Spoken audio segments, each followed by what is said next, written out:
Good morning, and thank you for joining the webinar. We're going to go ahead and get started. First slide, please.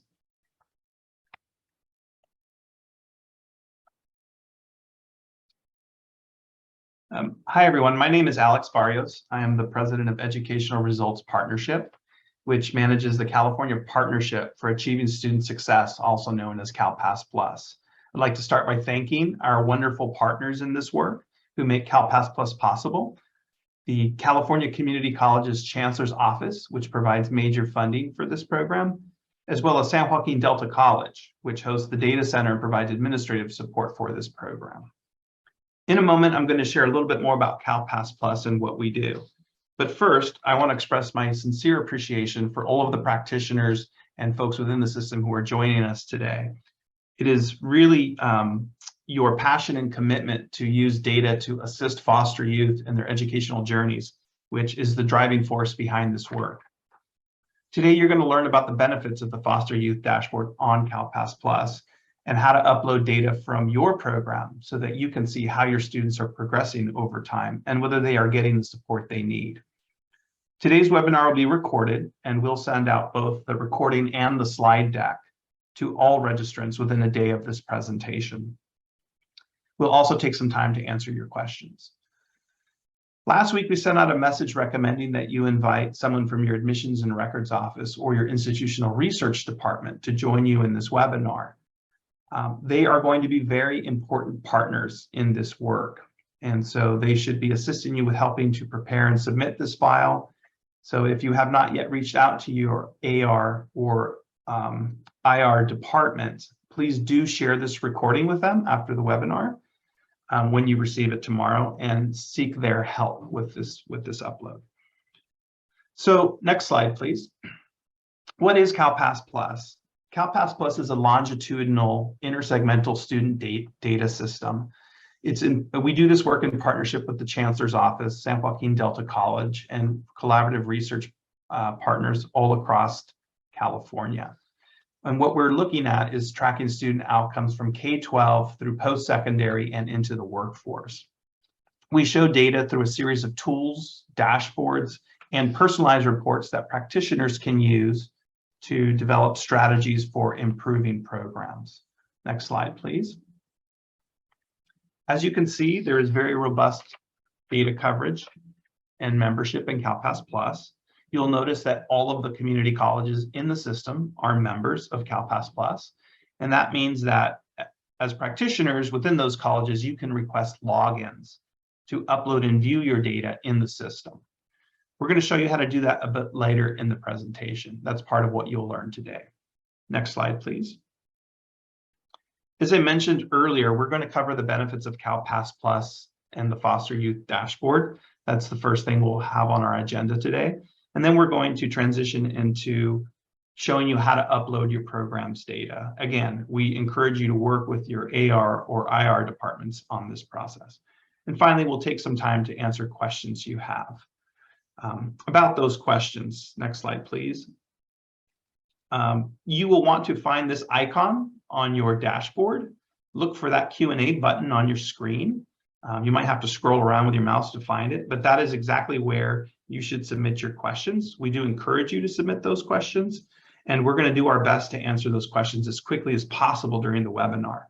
Some questions we may not get to until the end because they may require a little more research. And for any questions that require us to have to do some internal research on our end, you will receive a response to those no later than about 2 weeks when we send out all of the Q&A after this webinar is over. Next slide, please. Okay, let's go ahead and get started. And I will go ahead and introduce our presenters today. Our first is going to be Debbie Rauscher, who's the Director of Education for John Burton Advocates for Youth. Then we'll hear from Christopher Deck, who is the Project Director for the Foster Youth Support Network at Riverside Community College.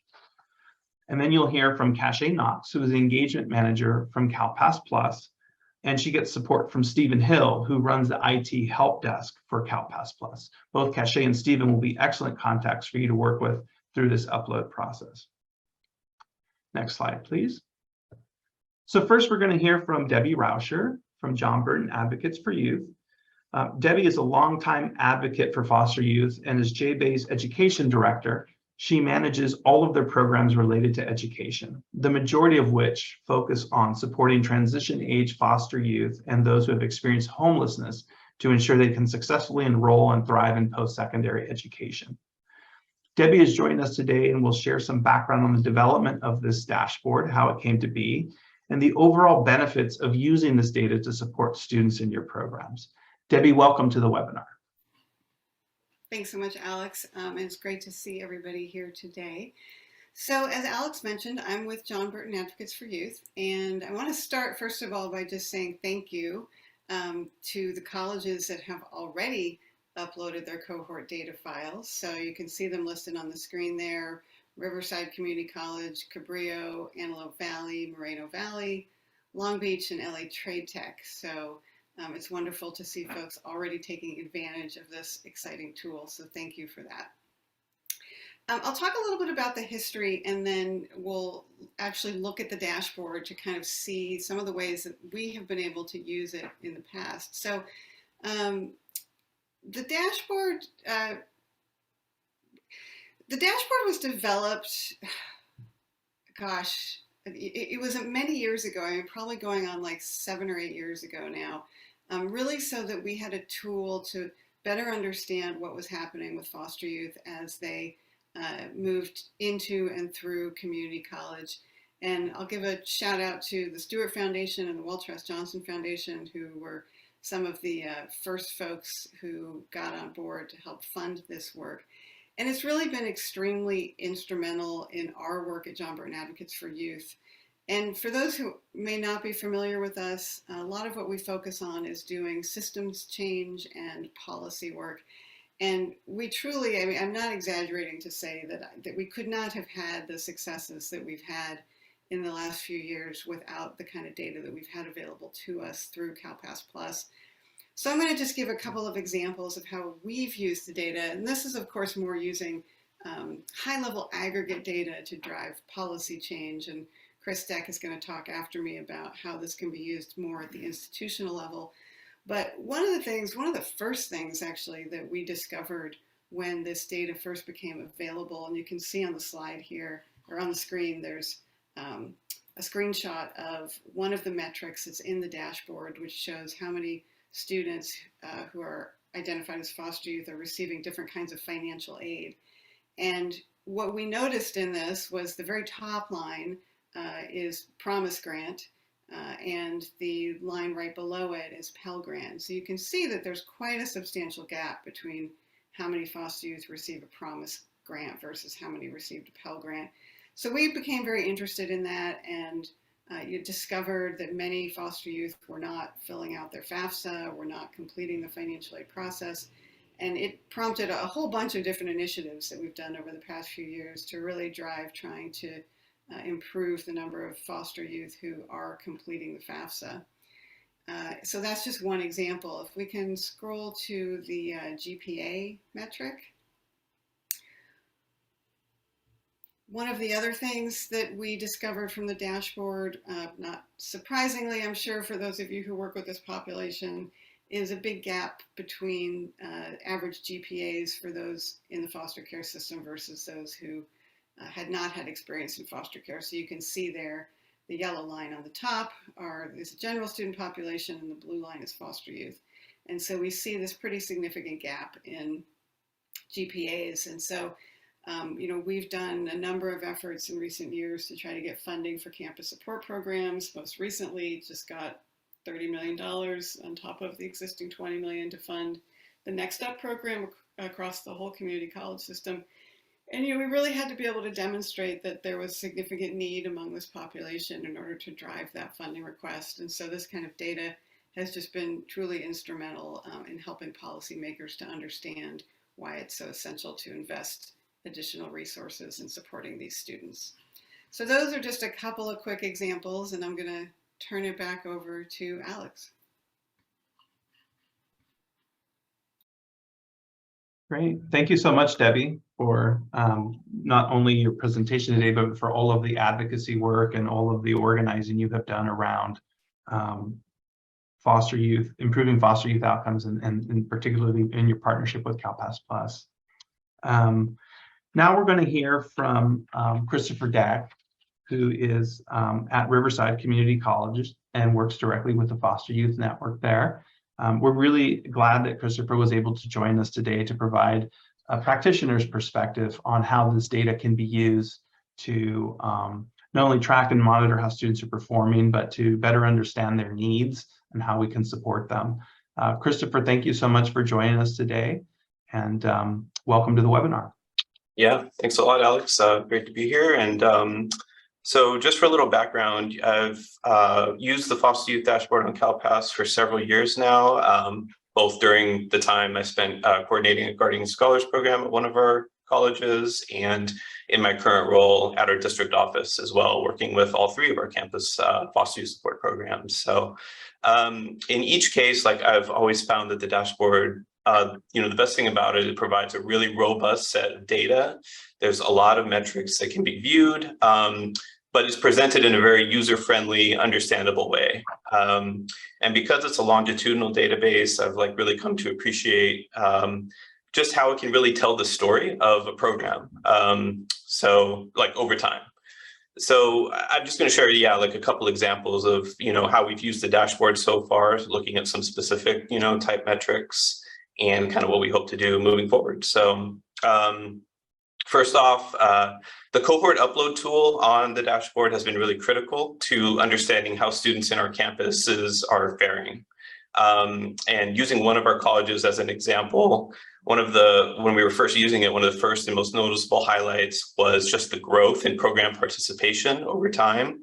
When we started our foster youth programs way back in 2014 with 10 students, and seeing it grow to 203 as of 218 at one of our campuses. So we're really looking forward to seeing updated enrollment data, anticipating there recently have been some drop off due to COVID, but it gives us an opportunity to track, how we're going to increase those numbers again.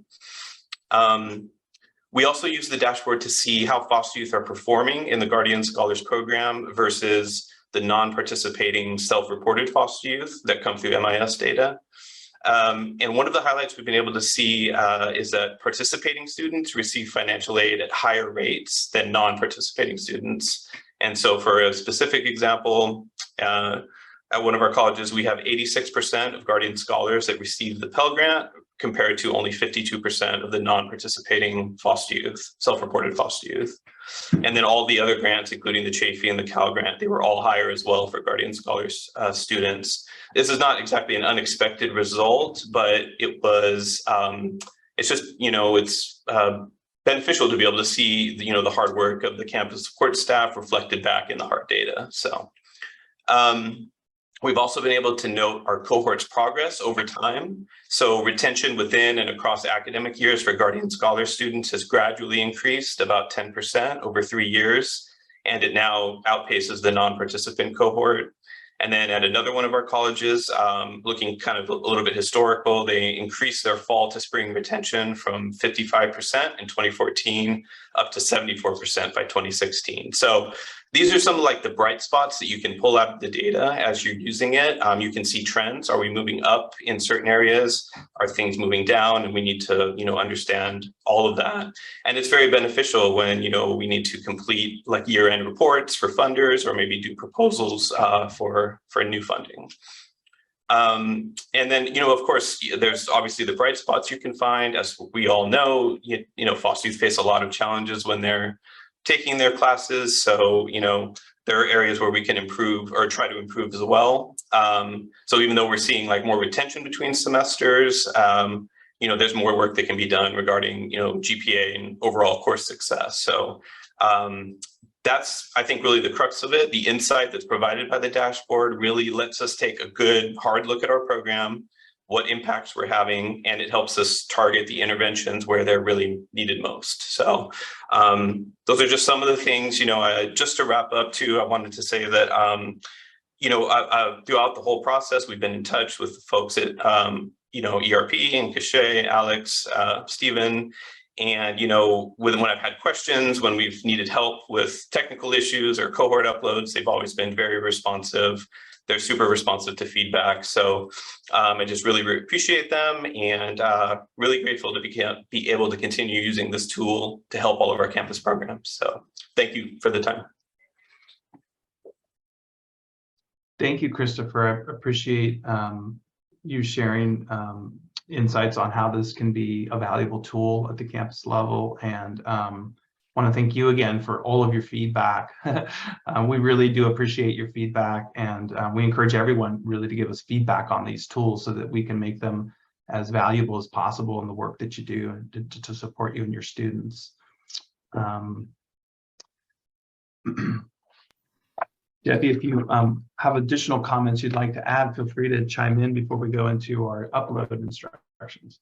Yeah, thanks, Alex. I had one more thing I just wanted to acknowledge. I know a number of you who are on the call receive funding from the different partners that are part of the California College Pathways Initiative.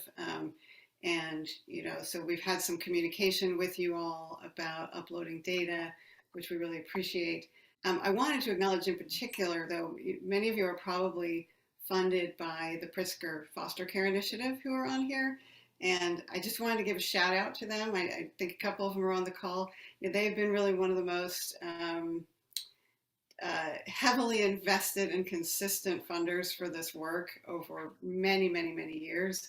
And we so appreciate their participation in this today, and working with this project to work with you all to help get the data uploaded. So just wanted to give a shout out and acknowledgement for the folks from Pritzker. Thanks.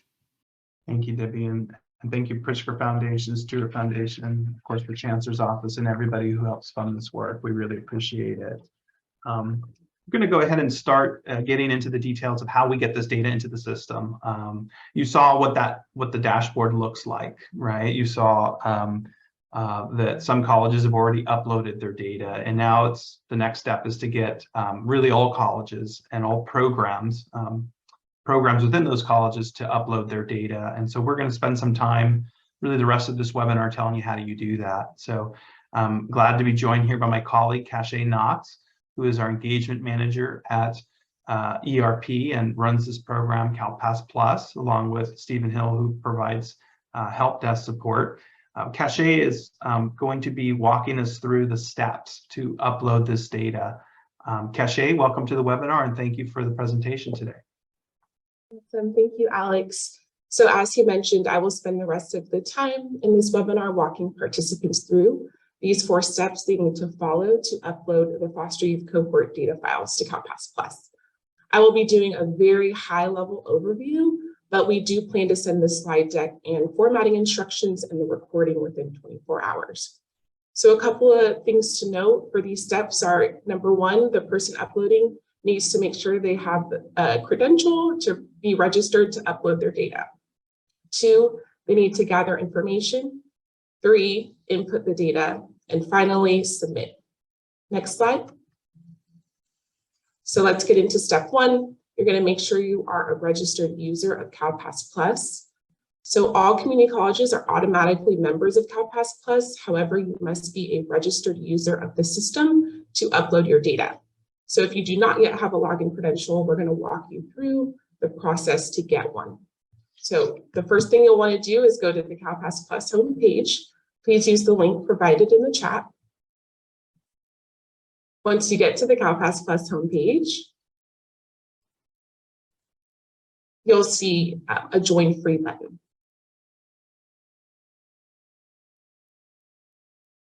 Okay, so once you get here, you'll click join free again. And I want to remind you that all community colleges are already members. However, you need to make sure you have a registered user account to upload your data. So here on this form on the right-hand side, you're going to want to input all of that identifying information. You'll want to note in the special request box, you need to put in requesting researcher access. That will be important to make sure that you have the specific credential to upload your data. So once you get that in, give us 1 business day to get that login credential provided so you can get access to CalPass Plus. So we will go back to what happens once you get access to CalPass Plus. So once you have a login credential, now you're ready to begin to gather the required information for the upload. Next slide. So here are the 8 pieces of information you will need to gather for this process. What we recommend is that you work with your admissions and records or internal research and planning department to populate this information.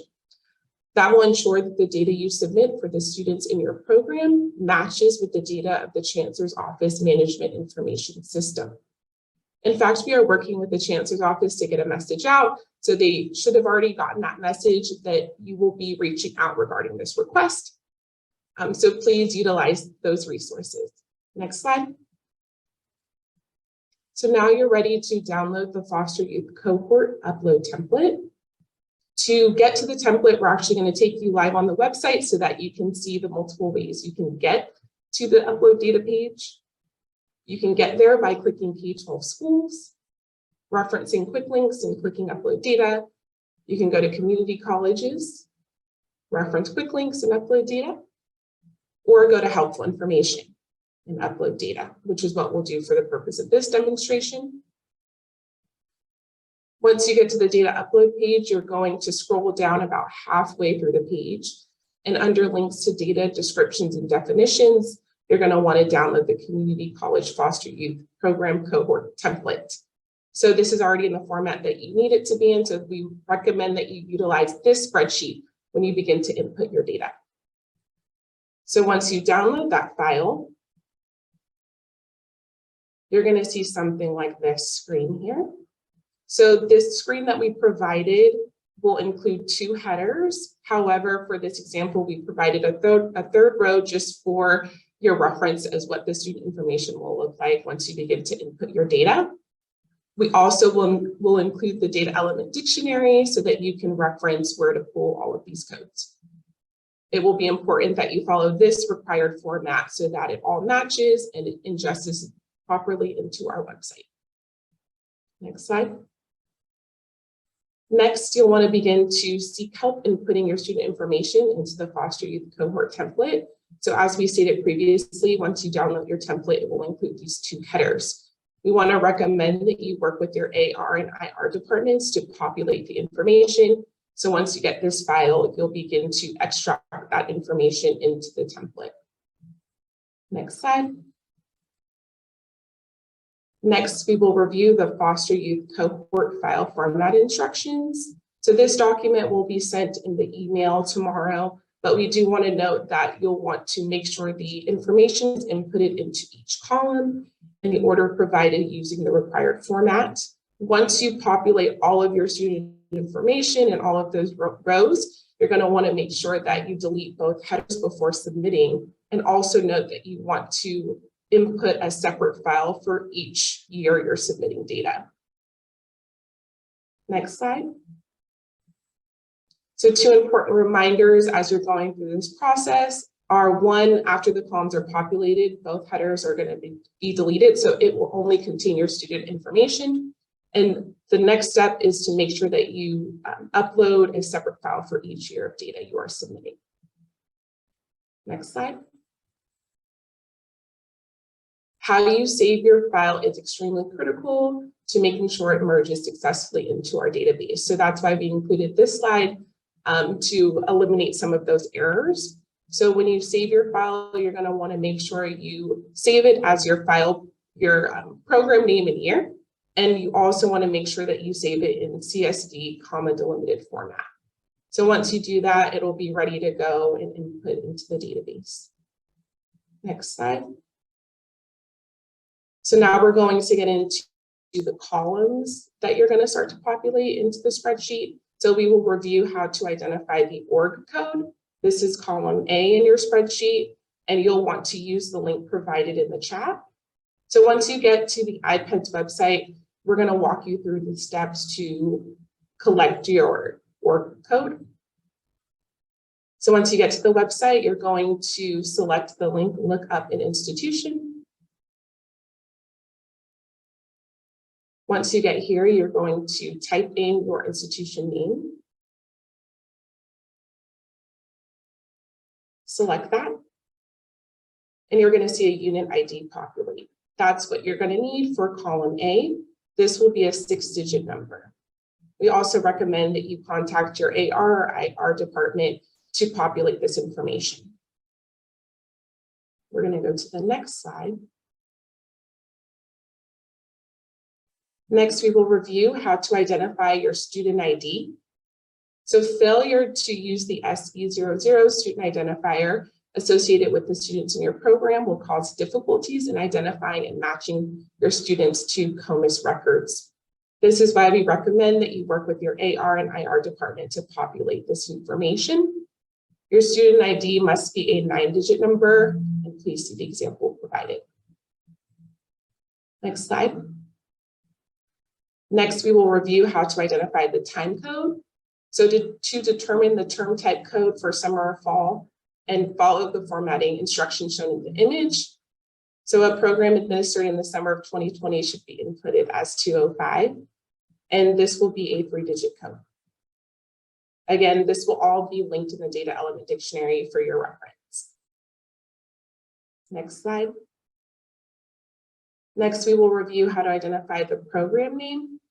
So you'll use the example provided, and we also recommend that you communicate this information with your AR and IR department to ensure that this information is inputted correctly into column D. Next slide. Next, we will review how to identify the first name. A good example to note is if you input Bob, it will not match if the student's first name is entered as Robert in COMIS. The first name has a 30-character max. And again, we recommend that you work with your AR and IR department to populate this information. Next slide. Next, we will review how to identify the correct last name. So a good example to note is if the last name is inputted as Jones Smith, it will not match if the student's last name is only entered as Smith in COMIS. The last name has a 40-character max. And we also want to recommend that you work with your AR and IR department to populate this information to ensure it all matches COMIS records. Next slide. Next, we will review how to identify the correct birth date. One thing to note is a birth date must be inputted in year, month, and day. It will be very important that you follow that formatting, and also note that the birth date will appear as 8 digits. Again, we recommend that you work with your AR and IR department to make sure that the birth date matches COMIS records. Next slide. Next, we will review how to identify the student's gender. So a student registered in COMIS as male should be inputted as M.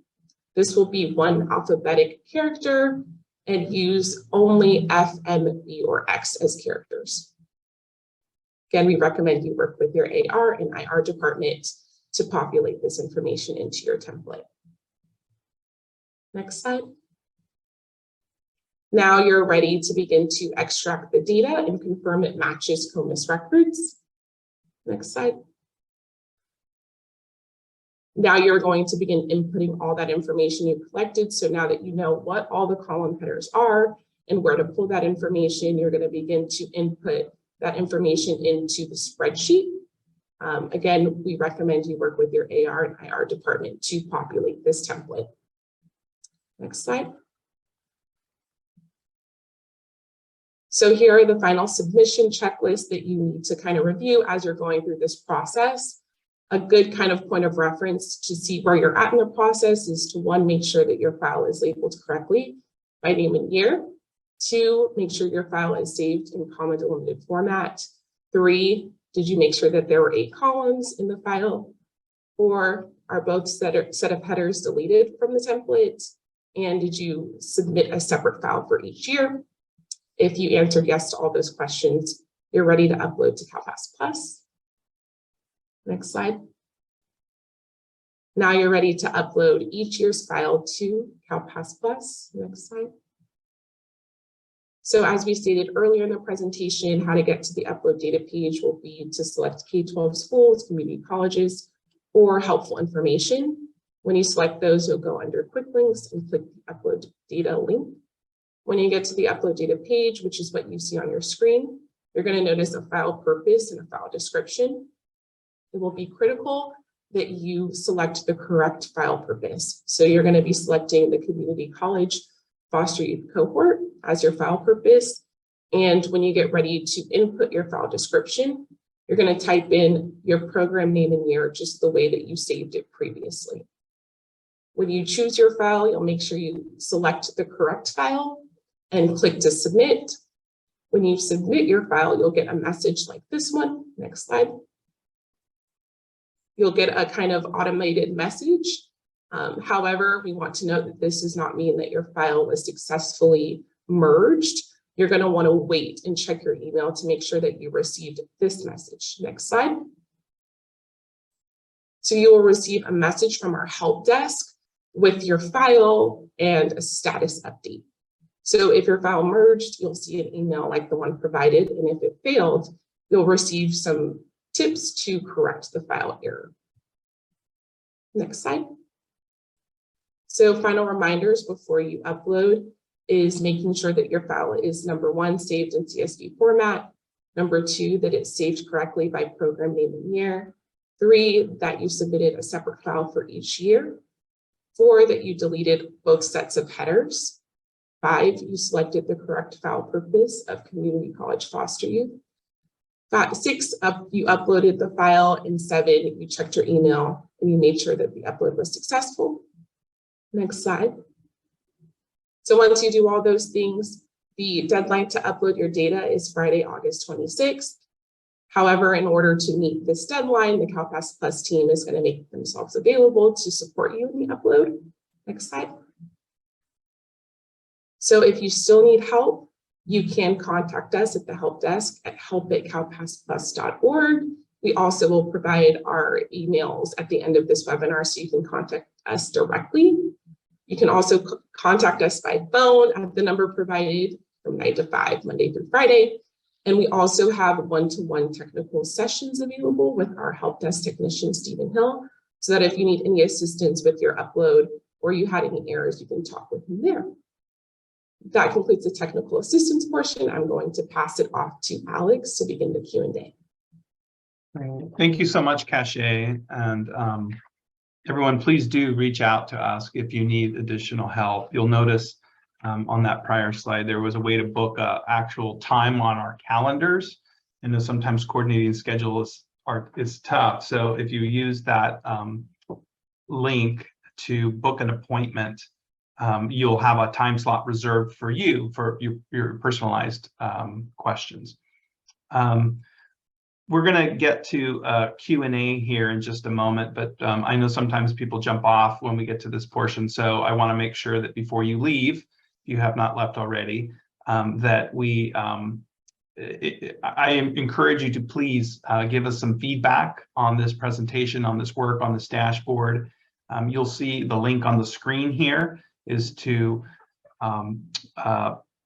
fill out a survey to give us some feedback on the presentation and to feedback on the instructions you received, as well as the dashboard itself. That feedback is critical for us. It is what we use to make decisions about how we update the dashboards or what we spend our time focusing on improving. So please do give us your feedback through this survey. We did receive some questions during this presentation, and so I want to take a moment here to answer some of the ones that have come in through the Q&A, and at this time, feel free to use that Q&A button for any additional questions that you have. One of the questions we received, and this is a really great question, is should the person who registers with CalPAS Plus be the person who actually uploads, or should it be the foster youth program coordinator? The answer is it can be both. So what we encourage you to do, and you've heard this several times in the presentation, and I'll say it again, is contact your admissions and records office or contact your IR department and ask for their help preparing this file. The reason for that, as Cache pointed out earlier, is that we need to achieve a match with the data that the chancellor's office maintains through their management information system known as COMIS. Sometimes your student names won't match with what they're registered as in the system. When you work with your AR department or your IR department, they will make sure that they find those students matched records in the system, which is why we strongly encourage you to work with them.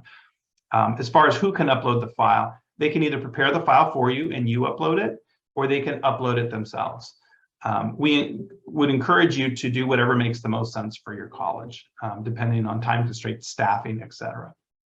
But one point I want to make clear here is that if you want to see the data on the dashboard, you do need to register in CalPass Plus. So either way, you're going to want to register with CalPass Plus because you want to be able to see that data once it does make its way onto the site. Another question we received was related to how do you locate this data, right? Again, it's just very important to contact your admissions and records office, and very important to contact your IR department so that you can make sure that the students in your program, that we actually find them and that data matches what's in the system. There's a question about the deadline for uploading. You will want to upload all of your data by August 26th of this year, so about 3 weeks from today.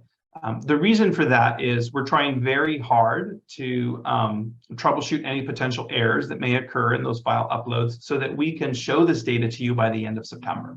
Okay, so we want to try to turn this around within a month so that you can actually see your data within a month after submitting it. An important part of that will be making sure that your file is successfully processed. We want everybody who does the work of preparing the file to be able to see their data within 30 days. So it's going to be very important to, very important to make sure that you try to upload that data as soon as possible, sooner the better.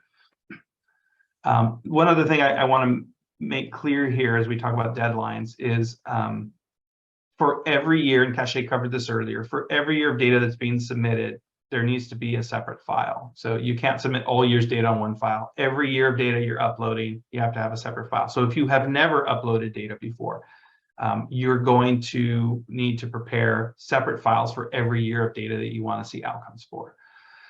If you are new to this and you only have 1 year of data, that's fine. Send us that data, but you will only see 1 year of data on the dashboard when it's refreshed.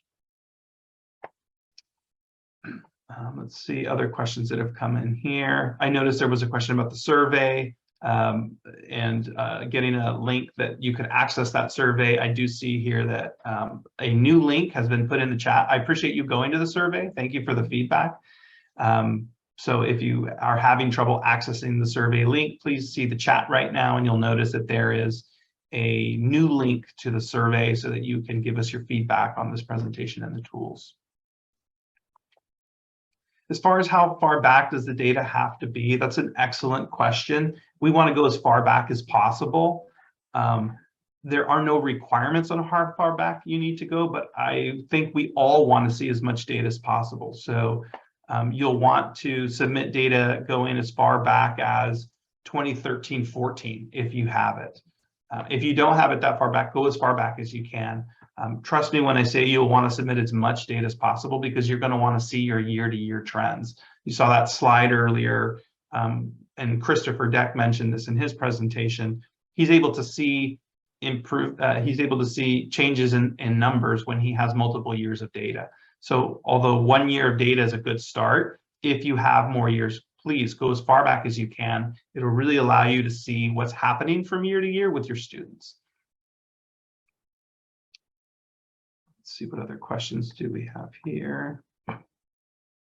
There was a question on labeling programs. You should use the name of your program. However, I do know some colleges have very specific names to their colleges, but if it's a Guardian Scholars program, for example, it should just be named Guardian Scholars.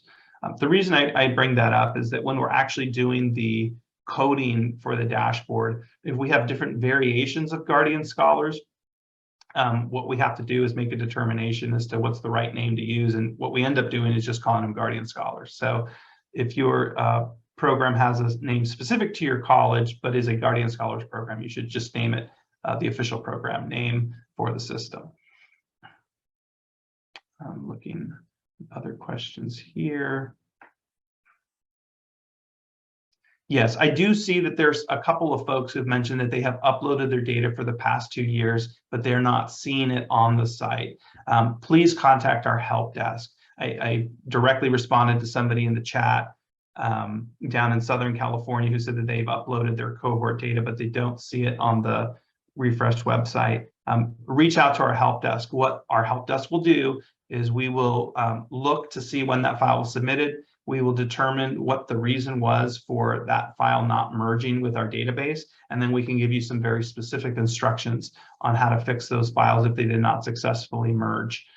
Or if for any reason there was an issue in moving that data from the database to the production site, this will allow us to search for it manually to make sure that it actually makes its way to the website this time around. And this is also another very good question because it gets to the issue of how many years of data should you submit, right? If you've submitted 2 years of data, but it's not showing on the website, again, contact our help desk, because if you don't have to re-upload those 2 years of data because we found the error and we'd be able to fix it, then you won't need to re-upload those years. So please contact the help desk and let us know how we can support you.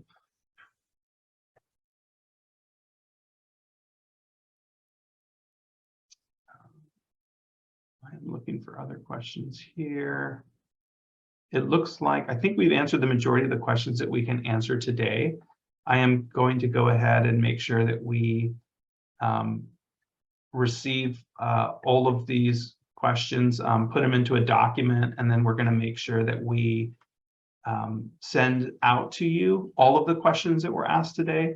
And we will go ahead and provide answers to all of those questions in a written format, so that if anyone has a question that's perhaps you didn't think of, but you during this process find is very relevant to you, you'll have an answer to that as part of today's Q&A. At this time, I think we've reached the end of our webinar here. So I want to once again thank you for joining us today. We want to thank you in advance for the work that you're going to do post-webinar to help get this data in the system. And again, our hope is to be able to show this data by the end of September, which is why please reach out to us if you need any help or have any issues with submitting those files before that August 26th deadline. One other thing I want to mention, and Debbie, if you're still here, feel free to chime in.